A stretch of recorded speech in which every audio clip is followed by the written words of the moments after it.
गुजरात के इस शहर में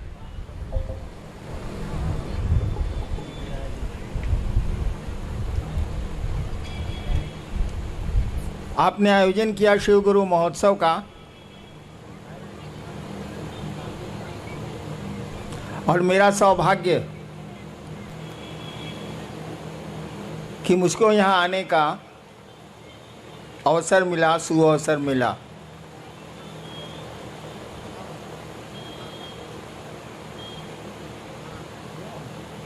मैं मंच पर मुझको दिक्कत होती, इसीलिए मैं कुर्सी पर ही रह गया।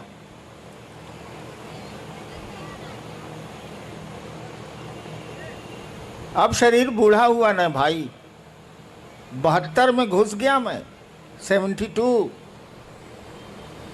1990 से शिव कार्य हमने शुरू किया था बिहार की राजधानी पटना शहर से। वहाँ मैं दंडाधिकारी था पटने का।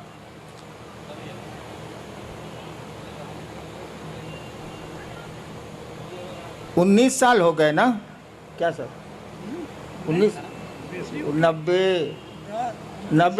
29 साल हो गए, 29 साल हो गए।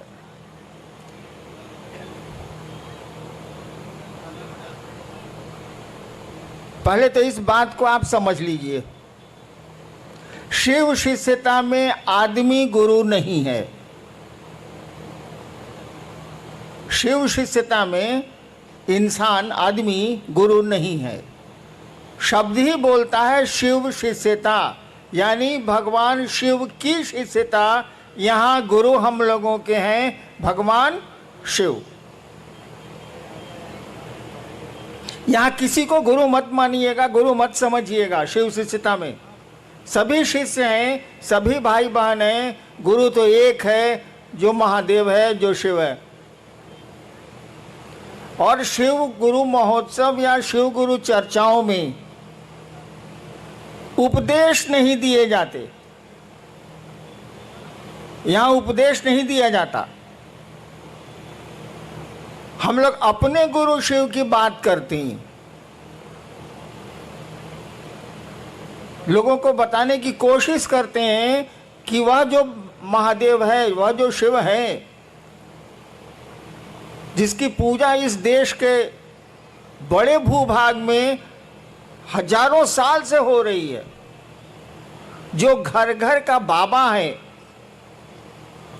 आप लोग भी जानते होंगे, बिहार में तो ये कहावत प्रचलित है, चंदा मामा सबके मामा, शिव घर घर के बाबा। शिव घर घर के बाबा, चंदा मामा सबके मामा। यानी बाबा तो वो है,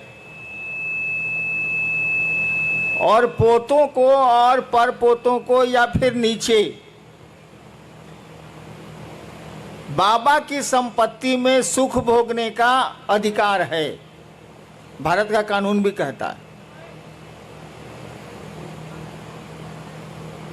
और हम लोग ले भी रहे हैं, हवा उसकी, जमीन उसकी, पेड़ उसके, नदियां उसकी, समुद्र उसके, सब कुछ उसका, हम उसके, तो भोग भी रहे हैं।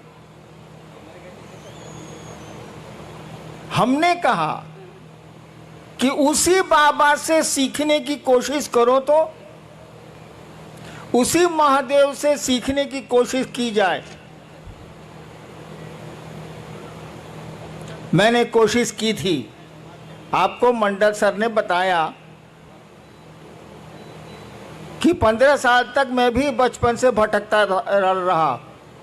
मेरे फादर एसडीओ थे, उनको खराब लगता था कि बच्चा मेरा, बड़ा बेटा है, श्मशान में घूमता रहता है। 15 साल भटकने के बाद तरह तरह की क्रिया, तरह तरह के लोग, तरह तरह के साधु, तरह तरह का घोरी। अफसर का बेटा था, छूट तो इतनी थी ही, असम्मान भी था। एक दिन श्मशान में बैठ के मैं सोच रहा था कि इतने साल तो मैंने बर्बाद कर दिए। पढ़ाई भी छूटी, पढ़ाई में मन कम लगेगा। रात भर मसान में कोई रहेगा तो पढ़ेगा क्या हो।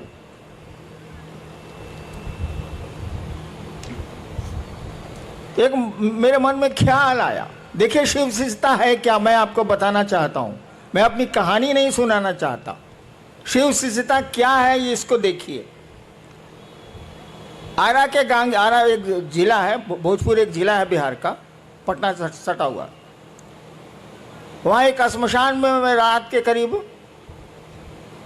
12-1 बजे बैठ के सोच रहा था। नदी थी, बैठ के सोच रहा था। श्मशान तो अंधेरा होता ही है, कोई आदमी होता नहीं।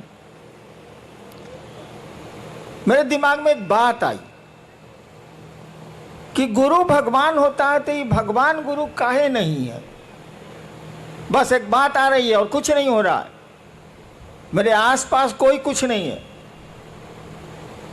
नदी है सामने, श्मशान का सन्नाटा है, अंधेरा। मेरे दिमाग में एक बात आ रही है, सभी कहते हैं कि गुरु भगवान होता है तो ये भगवान गुरु काहे नहीं। और हमने सोचा कि अब हम भगवान को गुरु बनाएंगे। अकेले बैठ के हम सोच रहे हैं भगवान को गुरु बनाएंगे। 1974, शायद बहुत लोग उसमें उस समय पैदा भी नहीं होंगे आप लोग। मैं पटना यूनिवर्सिटी में कानून का विद्यार्थी था, लॉ का।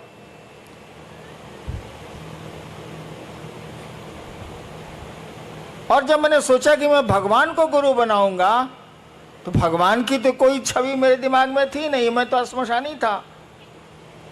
मेरे पिताजी मेरी माँ को कहा करते थे, वो बिहार के टॉपर थे, मेरी माँ को मेरे पिताजी कहा करते थे, अब दोनों नहीं है, कि जानती है मलकिनी, शिव को भगवान कहा जाता है भारतीय किताबों में। तो मैं गुजरता रहता था तो सुनता रहता था, हमको मतलब कुछ था नहीं। शिव को भगवान कहा जाता है, वह तो मैं अब मैं भी खुद समझा लूँगा कि शिव को ईश्वर कहा जाता है, महेश्वर कहा जाता है, क्या नहीं कहा जाता है, और ईश्वर को शिव कहा जाता है। लेकिन उस दिन मेरे दिमाग में कुछ नहीं था, खाली यही सुन रखा था मैंने कि शिव को भगवान कहा जाता है। तो जैसे मेरे दिमाग में आई ये बात कि मैं अब भगवान को गुरु मानूंगा, अब इंसान को मानूंगा ही नहीं, तो शिव मेरे दिमाग में आए। कहे बाबूजी तो कहते हैं कि शिव ईश्वर का नाम है। मैंने शिव को गुरु मान लिया उसी क्षण। नवंबर का महीना था, देखिए आज 30 नवंबर भी है, तिथि तो याद नहीं है, यही महीना था वो। और यहाँ तो ठंड पड़ती नहीं है, उस इलाके में थोड़ी ठंड आ गई। और मैंने शिव को गुरु मान लिया, सो मोटो, मैंने हिंदी बोलूं तो अपने मन से। किसी ने हमको नहीं बताया, ना मैं जानता था कि शिव गुरु है, मुझे कुछ पता नहीं था, मैंने मान लिया। आगे की घटनाएं तो बहुत लंबी चौड़ी हैं। मैं ये आपको सुनाना चाहता हूं कि मात्र एक ख्याल, मात्र एक विचार मेरे मन में उठा था 1974 के नवंबर में। मैं कॉलेज का विद्यार्थी था और उस ख्याल पर मैं खड़ा रह गया, उस विचार पर मैं खड़ा रह गया। और आगे की घटनाओं ने ऐसा मोड़ दिया। आपको तो विश्वास भी है शिव पर। मैंने तो क्रिया खाई थी कि 3 काम मैं नहीं करूंगा। आप आसमान से उतरेंगे जैसा फोटो में दिखते हैं, मैं आपसे कुछ नहीं सीखूंगा। आदमी के रूप में आइएगा और कहिएगा मैं ही महादेव हूं, मैं आपसे कुछ नहीं सीखूंगा। और उसी समय ये क्रिया भी हम खाए थे। और तीसरी शर्त मैंने बनाई थी कि जब गुरु ही बदल लिया, जब मास्टर मेरा बदल गया, तो पहले का मास्टर साहब का पढ़ाई कौन सी पढ़ना है। और मैंने छोड़ दिया, छोड़ भी दिया, उसी क्षण से छोड़ दिया। आगे की घटनाओं ने मुझको 8 साल में बताया। 8 साल तक मैं चुप रहा, किसी से कुछ नहीं बोलता था। अरे डिप्टी कलेक्टर था, ये काम करना ही है, कचहरी जाना ही है, ये करना वो करना, वो करता था। अपनी पत्नी को छोड़ के मैंने किसी को नहीं कहा कि मैंने शिव को गुरु माना। 8 साल तक मैं चुप रहा। मुझको लगता था कि आदमी धोखा देगा तो उसको पकड़ के चारों गाड़ियों देंगे, सारा ही महादेव धोखा देगा तब क्या करेंगे। इसलिए मैं बोलता ही नहीं था कि ना बोल पे नहीं करेंगे। और मंडल सर ने बताया कि जब मैं मधेपुरा में मजिस्ट्रेट था और पुराने मित्र मेरे शमशानी आए मिलने के लिए, तो उन लोगों ने कहा कि हमको मालूम है। हम कह रही साला हम तो जानबे ना, हम किसी को बोल भी नहीं किए, इसको कैसे मालूम है कि शिव गुरु है। तब उन लोगों ने बताया कि किताब में तो लिखा हुआ है कि शिव गुरु है। तब माथा पीटा, जब किताब में लिखा हुआ है कि शिव गुरु हैं, घर में लइका नगर में ढिढोरा, सारा महादेव घर घर का बाबा है, और तब कहाँ पर हुआ रहे हैं लोग भाई। अपने बाबा को गुरु मानेंगे, देखेंगे पढ़ाता है कि नहीं पढ़ाता है, नहीं पढ़ाता है तब कहेंगे कि साला नहीं पढ़ाता है, लेकिन वो पढ़ाता है, वो गुरुओं का गुरु है। जगत गुरु शास्त्रों ने उसको कहा है, विश्व गुरु कहा जाता है शिव को।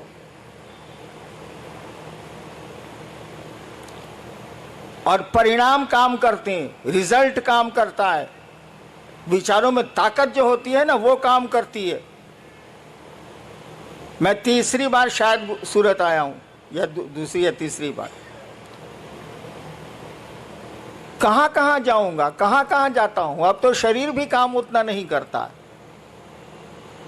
लेकिन शिव का काम हो रहा है कि नहीं। एक बहुत बड़े पत्रकार ने मुझसे पूछा कि पूरे देश में शिव गुरु का काम चल रहा है, मैं तो घूमता हूं, इसका रहस्य क्या है। हमने कहा इसका रहस्य कुछ नहीं है। मैं कहाँ जाता हूँ, 32 साल तो सरकार में था। विचार फैलते हैं, विचार में ताकत होती है। और आज देखिए सूरत में इस कड़ी धूप में आप यहाँ उपस्थित हैं, इतने लोग उपस्थित।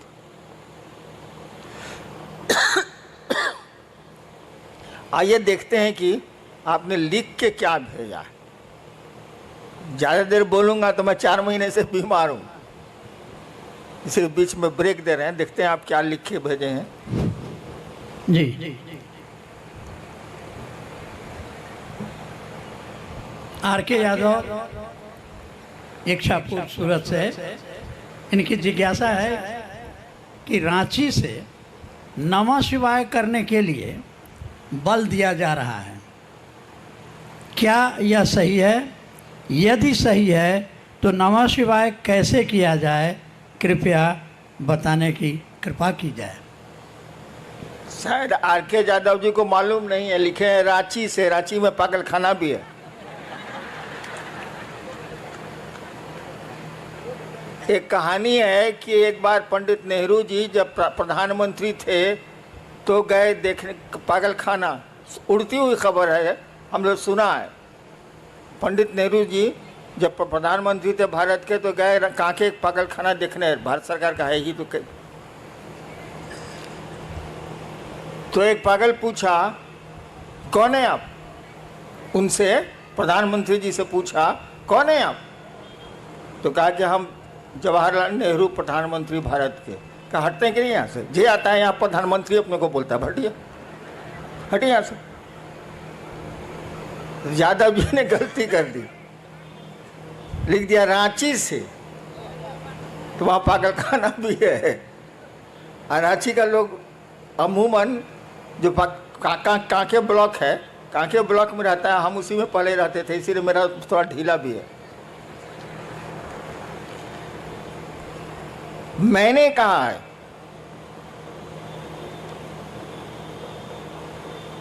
कि आपको नमः शिवाय करना चाहिए। आज तक तो सिस्टम रहा है कि मंत्रों को गोपनीय रखा गया, लेकिन शिव शिष्यता में क्या गोपनीय रखा जाए, हमको बताइए आप। वो जगत का गुरु है, जगत के एक एक आदमी को ये अधिकार है कि उस शिव को बिना किसी के परमिशन के वो अपना गुरु बना सकता है। विश्व गुरु है वो, तो उसकी चीजें कैसे गोपनीय रह सकती हैं। जिसके 5 चेला हो वो ना गोपनीय रखेगा, जिसका संसार ही चेला बन सकता है वो क्या गोपनीयता। तो हमने कहा कि आप नमः शिवाय करें, इस पंचाक्षर को करें आप, इससे आपके लौकिक कष्ट भी कम होंगे और थोड़ा मन भी आपका शिवगामी होगा, शिव की ओर चलेगा। नमः शिवाय करने का तो दो ही तरीका है। एक, आप किसी माला पे कर सकते हैं 108 बार। दूसरा, सांस प्रश्वास भी एक माला है। माला कई तरह की होती है, कमल गट्टे की भी होती है, रुद्राक्ष की भी होती है, किसी चीज़ की हो सकती है, तुलसी की भी होती है। सांसों की माला भी माला ही है। हमारी आपकी सांस चलती है ना, ये 24 घंटे में 27,600 बार चलती है, जैसा मुझको याद है। यानी सांसों की भी माला है। सांसों की माला पर मंत्रों का आवागमन, मंत्र आए और गए, आवागमन देखा जाता है। तो नमः शिवाय जो आपका शिव का पंचाक्षर मंत्र है, आपके गुरु का मंत्र है, उसको सांसों पर चढ़ाइए नमः और शिवाय सांस से जाने दीजिए। ये आप जब याद पड़े 5 बार, 2 बार, 3 बार अपने गुरु को प्रणाम करिए नमः शिवाय से। खिचड़ी मत करिएगा। बहुत लोग करते हैं क्या कि सांस पर भी कर रहे हैं और माला पर गिनती भी कर रहे हैं। मैंने स्टेशन जाने के लिए एक टांग रिक्शा पर रखे, एक टांग बस पर रखे, साले चितरा नहीं जाएगा। आप बताइए, हमको अभी स्टेशन जाना है, कल जाना है स्टेशन, हम एक टांग रखें टेम्पो में, एक टांग रखे बस में, तो मेरा क्या हाल होगा? अरे कोई एक ही सिस्टम ना अप्लाई कीजिएगा। जब मन करे आप टेम्पो से जाइए, मन करे बस से जाइए, दोनों पर एक के साथ कैसे चढ़िएगा? ठीक उसी तरह से सांसों पर अगर मंत्रों का जप होगा, उसकी गिनती नहीं होती। गिनती तो किसी की नहीं होती। रुद्राक्ष के माला की भी गिनती नहीं होती, क्योंकि गिनती किया हुआ है, तो गिनती कुछ ही कर रहे हैं। अरे भैया 108 बार माला में डाला हुआ है ये बीड्स, जिसको अंग्रेजी में कहते हैं दाना, तो उसको गिनती कौन सी कर रहे हैं? नमः शिवाय 108 बार, वो तो गिनती किया हुआ है। सांस आपकी गिनती की हुई है, ये 24 घंटे में इतनी ही बार चलेगी, तो गिनती नहीं करनी है। न माला पर गिनती करनी है, न सांस पर गिनती करनी है। अरे नमः शिवाय करना है, तो माला और सांस खिचड़ी मत बनाइएगा। एगो टांग टेम्पो पर, एगो टांग बस पर, ये माफिक चलबे नहीं बाबा, ये नहीं चलेगा। माला पर करिए, स्वतंत्र रूप से करिए, सांस पर करिए, स्वतंत्र रूप से करिए, और करिए तो मैंने मंत्रों में शिष्यानुभूति पढ़िएगा, मैंने लिखी है। मंत्रों में भाव प्रवेश आवश्यक है। यानी आप नमः शिवाय किए, सोच रहे हैं खिचड़ी पकी कि नहीं पकी, ये तो मंत्र जप नहीं हुआ। नमः शिवाय किया तो सोचिए कि अपने शिव को, नमः शिवाय का मानी क्या है? शिव को प्रणाम। नमः शिवाय किया तो सोचिए कि शिव को प्रणाम आपका मन कर रहा है। सोचिए, शरीर नहीं झुकाना है, हाथ नहीं उठाना है, मन आपका शिव को प्रणाम कर रहा है। दोबारा फिर नमः शिवाय करिए तो सोचिए कि मन आपका शिव को प्रणाम कर रहा है। इस तरह से 108 बार करिए। इस तरह से सांसों पर जपिए। सांस पर जपिएगा तो याद पड़ जाएगा, उसमें दिक्कत नहीं है। लेकिन माला जैसे कीजिएगा, खिचड़ी याद आने लगेगी, चोखा याद आने लगेगा, अचार याद आने लगेगा।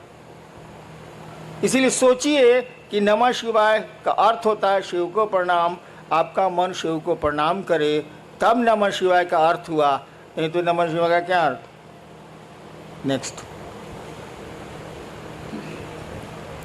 मुंबई से भाई उर्वेश, इनकी जिज्ञासा है कि शिव भगवान और शिव गुरु में क्या अंतर है?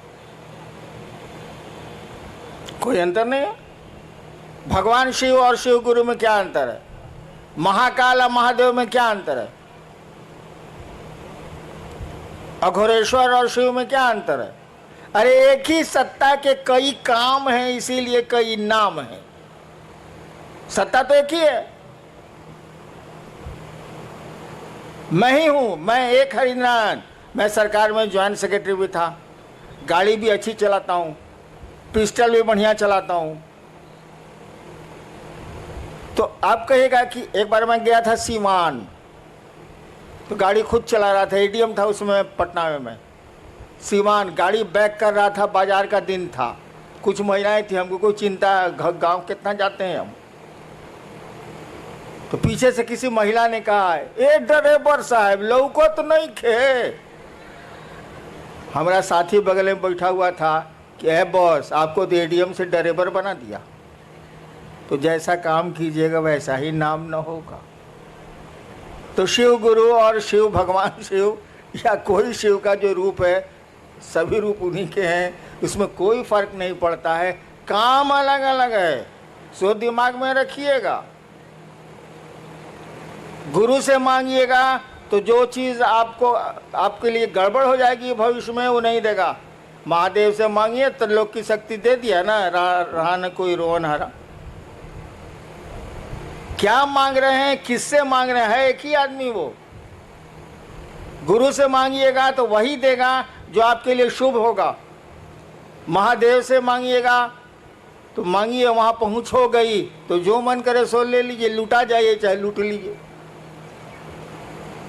महाकाल से मांगिएगा तो उतना किसी से दोस्ती करता है ना दुश्मनी करता है, कालनी संगी होता है, उसकी संगति किसी से नहीं होती है।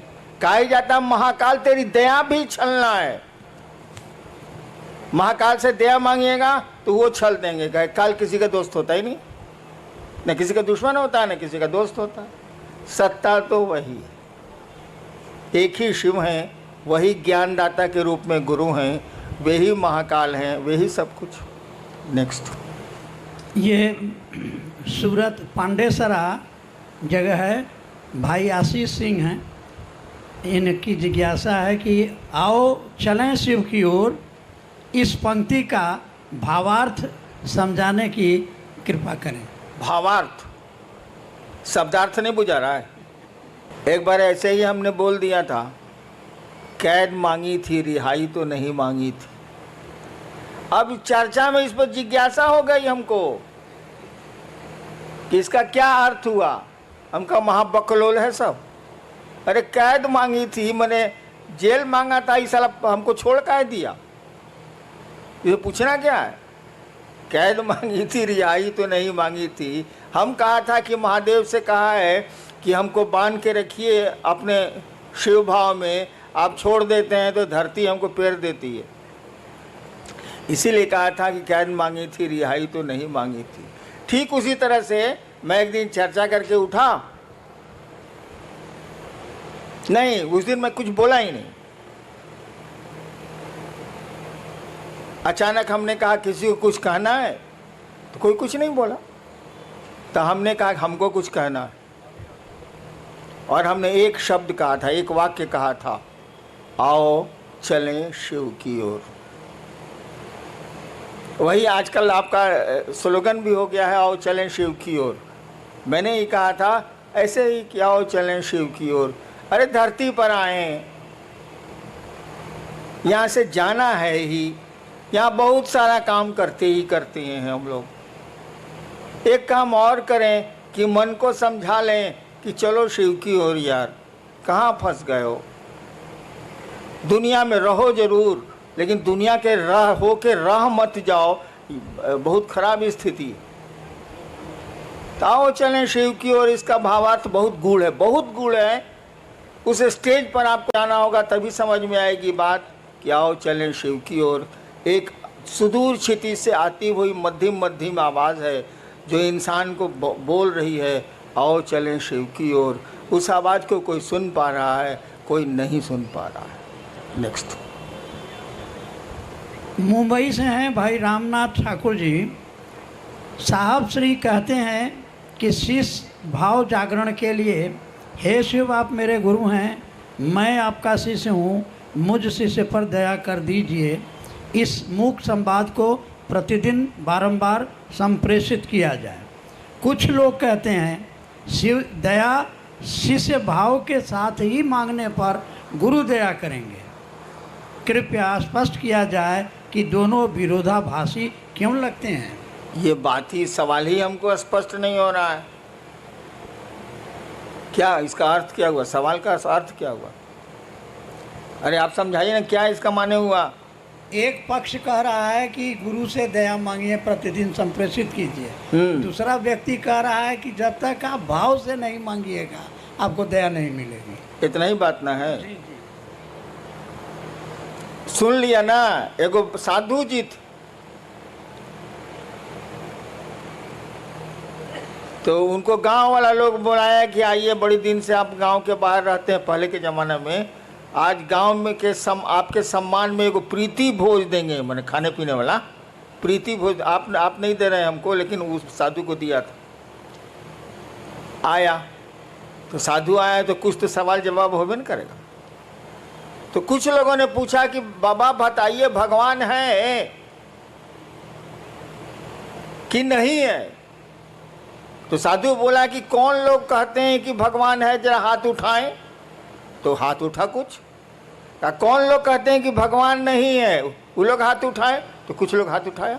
कहा कि आप लोग दोनों आपस में समझा लीजिए, हम जाते हैं।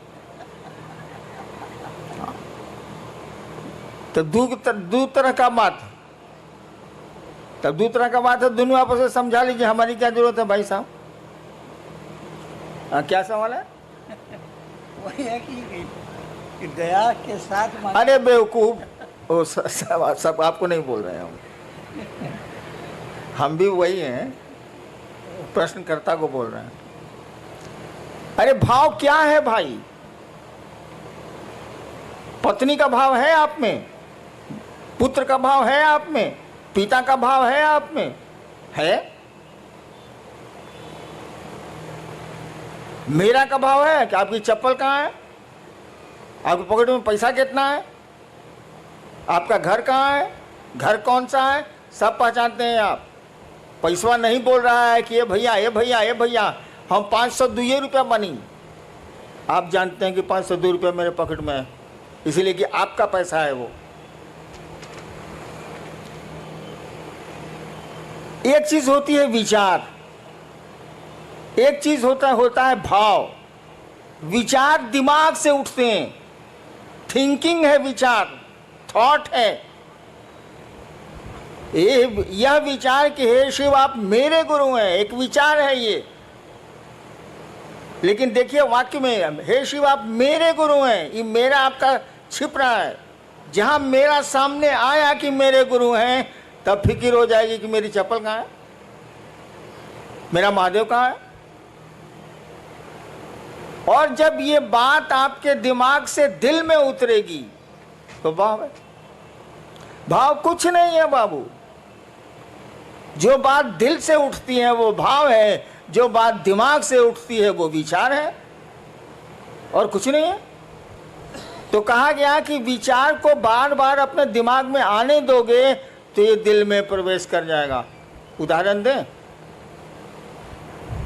हम लोग बहुत जगह अफसर रहे हैं, बाबूजी भी अफसर रहे हैं, तो बदली होती रहती थी, अफसर कॉलोनी थी। पत्नी ने एक दिन आपसे कहा कि जो पड़ोसी है ना अफसर, वो बढ़िया आदमी है, सो आज केला भेजा था बच्चों के लिए। ठीक, ये विचार है, सूचना आपको मिली है। फिर दूसरे दिन पत्नी ने कहा कि उसकी बीवी कद्दू भेजी है सब्जी के लिए। खाली आपके दिमाग में न्यूज आ रहा है, विचार आ रहा है। धीरे धीरे आपको लगेगा कि पड़ोसी बढ़िया आदमी। एक दिन आपकी पत्नी ने कहा कि देखिए ना उसको बुखार लग गया है उनके बचवा को, तो आप कहेगा चलो दिखाते हैं। देखिए अब दिमाग से बात दिल में आने लगी, उसके बच्चे को देखने आप जाने लगे। इसका उल्टा देखिए, आपका बच्चा फूल तोड़ने पड़ोसी के यहाँ गया, डांट दिया पड़ोसी ने, आके आपको बोला कि मम्मी मम्मी मम्मी हमको डांट दिया, फूल तोड़ने गए थे। ठीक, एक सूचना आपको मिली, एक विचार आपके दिमाग में घुसा। फिर दूसरे दिन ऐसे ही कुछ हुआ, फिर तीसरे दिन ऐसे ही कुछ हुआ। 5 दिन के बाद आपको मालूम हुआ कि वो स्कूटर से जा रहा था, उलट गई स्कूटर, टांग टूट गया। आपके कहा ठीक हुआ साले को, ठीक हुआ साले। देखिए अब दिमाग से, अखबार का न्यूज़ नहीं है ये, अखबार में रोज एक्सीडेंट होता रहता है, आप कहाँ कुछ सोचते हैं। यानी आपके दिल में बात आ गई, अब ये दुश्मनी का भाव पैदा हो रहा है। वहाँ दोस्ती का भाव पैदा हो रहा था, यहाँ दुश्मनी का भाव पैदा हो रहा है। तो भाव कुछ नहीं है, जो बात दिल से उठती है वो भाव है। शिव मेरे गुरु हैं, ये बात अगर दिल से उठती है तो ये भाव है, अगर दिमाग से उठती है तो ये विचार है। जब तक भाव में नहीं जाएगी ये बात, कहा ही जाता है कि आध्यात्म की किसी भी गाड़ी का पेट्रोल भाव होता। शास्त्र हमारे कहते ही हैं भावेन लभते देवता भावेन देव दर्शनम। शास्त्र कहते हैं भारत के कि भाव से देवता मिलते हैं, भाव से देवताओं का दर्शन होता है। तो आध्यात्म की कोई गाड़ी का पेट्रोल भाव ही है, विचार नहीं। शिव मेरे गुरु हैं ये विचार रिजल्ट नहीं देगा, लेकिन जब मन में बैठ जाएगी बात कि शिव मेरे गुरु हैं, मेरा गुरु है, वो रिजल्ट आने लगेगा। नेक्स्ट जिज्ञासा नहीं है, एक निवेदन है। मध्य प्रदेश से रीवा से भाई अशोक आप लिख रहे हैं कि आज 3 साल से रीवा वो सिद्धि जिला में महादेव का काम हम लोग कर रहे हैं। एक तरफ से शिव को गुरु मान रहे हैं और एक तरफ से लोग छोड़ रहे हैं। हम लोग आशीर्वाद लेने आए हैं कि रीवा व सिद्धि में महादेव का काम बढ़े। साहब आशीर्वाद। एक तरफ से लोग मान रहे हैं, एक तरफ से छोड़ रहे हैं। मैं महादेव का काम 40 साल से कर रहा हूं और महादेव करा रहा है, हम कल करेंगे। कितने आए कितने गए। अंग्रेजी में एक कविता है, men may come and may go, men may go. लोग आते हैं जाते हैं, but I go on for ever. मैं जाता हूं तो हमेशा के लिए जाता हूं। तो किसकी चिंता करोगे, कौन आया कौन गया। महादेव की दया जिस पर हुई वो रहेगा। हैं लोग कि नहीं मेरे साथ। मैं इनका विद्यार्थी था कॉलेज का 67 में। यही जो मंडल जी पढ़ रहे हैं जिज्ञासा, इनको मैं ज़बरदस्ती, उस समय शिव गुरु नहीं थे मेरे, ज़बरदस्ती एक दिन शमशान ले जाता था और दूसरे दिन कब्रिस्तान ले जाता था। 1 साल कंटिन्यूअस। जबकि मेरे प्रोफेसर लेक्चरर थे, मैं विद्यार्थी था इनका फर्स्ट ईयर का। इनको मैं ही पकड़ के ले जाता, चलिए मसान। तो जिसको टिकना है वो टिकते ही हैं, जिसको नहीं टिकना है उसको कितना टिकाओगे। हाँ, महादेव से दया जरूर मांगो कि सभी टिकें, सभी रह जाएं, कोई छूटे नहीं, कोई टूटे नहीं। कोशिश तो हम लोग यही होनी चाहिए। करो, आगे बढ़ो। भाई मनोज सिंह है सूरत से। क्या शिव को गुरु बनाने के उपरांत भी पारंपरिक गुरु दीक्षा लेना आवश्यक है? किसी भी अनुष्ठान या मुहूर्त में लोगों द्वारा पारंपरिक दीक्षा द्वारा शरीरधारी गुरु द्वारा गुरुमुख होने का दबाव बनाया जाता है। भाई मेरे भी बिया में बनाया था। आप ये नहीं कह रहे हैं कोई सब अनुष्ठान करने के पहले पंडित मैंने कहा जाता है कि आपके गुरु कौन है। मेरी शादी है स्टेट में है, चली गई पत्नी मेरी शादी में भी यही हुआ था। स्टेट का पंडित था, पंडित जी थे बेचारे, मर गए, कहा हम था बोले आपके गुरु बउआ जी कौन है। तो हमारी तो बोली तो भाई सिवान वाली थोड़ी खराब है। हमने कहा कोई साला मेरा गुरु नहीं है। तो लोग बका गया कि लड़का है ब्याह के मंडप पर बैठा हुआ है, कहता है कोई साला मेरा गुरु नहीं है। तब मेरी पत्नी से पूछा, उसमें पत्नी हुई नहीं थी, वो होने वाली थी 2 घंटे के बाद। पत्नी से पूछा कि आपके गुरु कौन है, बोले कोई नहीं। तो पंडित जी बोले कि चलिए शिव को गुरु मान लीजिए। हम कहा मैं नहीं मानूंगा। पत्नी ने कहा हम मान लेंगे। इसीलिए बाद में कहती थी कि आपसे हम सीनियर हैं। हम कहा तुम ब्याह करने के लालच में मानी हो, हम लालच में नहीं माने। हाँ, कहा हम बिना गुरुए के ब्याहो कर लिया, तुम इसी की चिंता में पड़े हो जी। बट इससे बड़ा कोई अनुष्ठान होता है ब्याह से ज़्यादा बड़ा? मस्ती करो, कहो कि शिव मेरे गुरु हैं, दीक्षा की क्या जरूरत है? गुरु की दया ही दीक्षा होती है। दीक्षा का मानी समझते हो यार?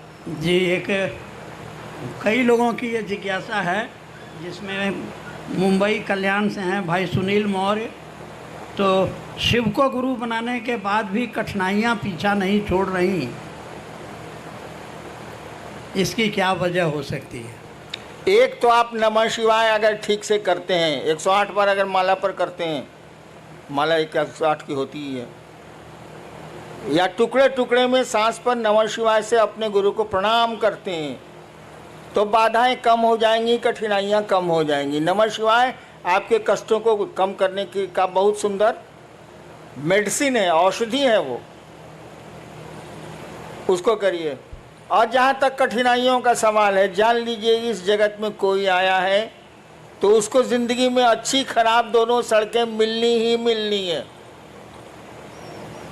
कोई उपाय नहीं है। आपकी ज़िंदगी के रास्ते उबड़ खाबड़ मिलेंगे ही मिलेंगे, अच्छे 4 लेन भी मिलेंगे उसमें, लेकिन ज़्यादा खतरा यही है कि उसमें उबड़ खाबड़ ही रास्ते मिलेंगे आपको ज़िंदगी में। चलना तो पड़ेगा ही पड़ेगा। होशियारी इतनी ही है कि सवारी बढ़िया कर लीजिए। अगर ट्रैक्टर से जा रहे हैं उबड़ खाबड़ में तो कमर टेढ़ी हो जाएगी, स्कॉर्पियो से चले जाइए तो कमर नहीं टेढ़ी होगी, खाली जर्क महसूस होगा। तो ज़िंदगी के रास्ते तो उबड़ खाबड़ मिलेंगे, सवारी ठीक कीजिए, शिव की सवारी लीजिए। जर्क तो उसके बाद भी महसूस होगा, लेकिन कमर टेढ़ी नहीं होगी। रास्ते नहीं बदले जा सकते, सवारियां बदली जा सकती हैं। शिव की सवारी ले लो, शिवयान ले लो, यान माने सवारी, शिवयान ले लो, वायुयान, शिवयान ले लो, निकलते चलो निकलते चलो। थोड़ा बहुत तो जर्क लगता ही लगता है, अच्छी सड़क मिलेगी तो नहीं लगेगी। जीवन में कठिनाइयाँ आएंगी ही आएंगी। धरती पर जो भी आया है आज तक परेशानियों में रहा है वो, और उसमें उसने काम किए हैं। पहाड़ों पर वो चढ़ते हैं जिनको चढ़ना होता है, नहीं तो सीढ़ियाँ भी पहाड़ होती। इंसान के लिए सीढ़ियाँ भी पहाड़ होती हैं। और कोई है जो एवरेस्ट पर भी चढ़ता है और जिसका नाम होता है शेरपा तेंजिंग, दुनिया जानती है उसको। और कुछ लोग मिलेंगे कि आपके घर नहीं आ सकेंगे, एक पहला मंजिल पर आपका रहने का है, बड़ी दिक्कत है। कुछ लोग सीढ़ियों को पहाड़ बनाते हैं, कुछ लोग पहाड़ को सीढ़ियाँ बनाते हैं। इसीलिए इन चीज़ों से नहीं घबराना है।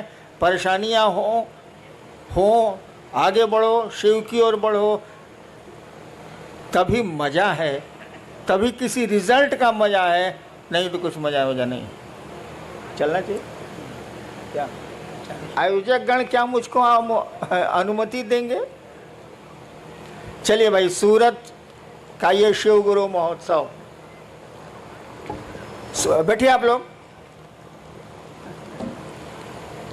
एक मेरी दिल की इच्छा बताता हूं आपको,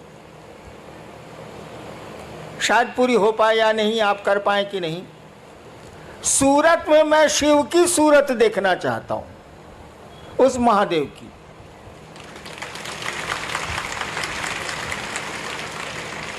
जैसे सोमनाथ है ना, सूरत में भी मैं शिव की सूरत देखना चाहता हूं, लोगों के दिलों में शिव को देखना चाहता हूं। आप मदद करें, आप सहयोग करें, महादेव दया करें। आपको प्रणाम। भजन शुरू करो। रेडी? सगर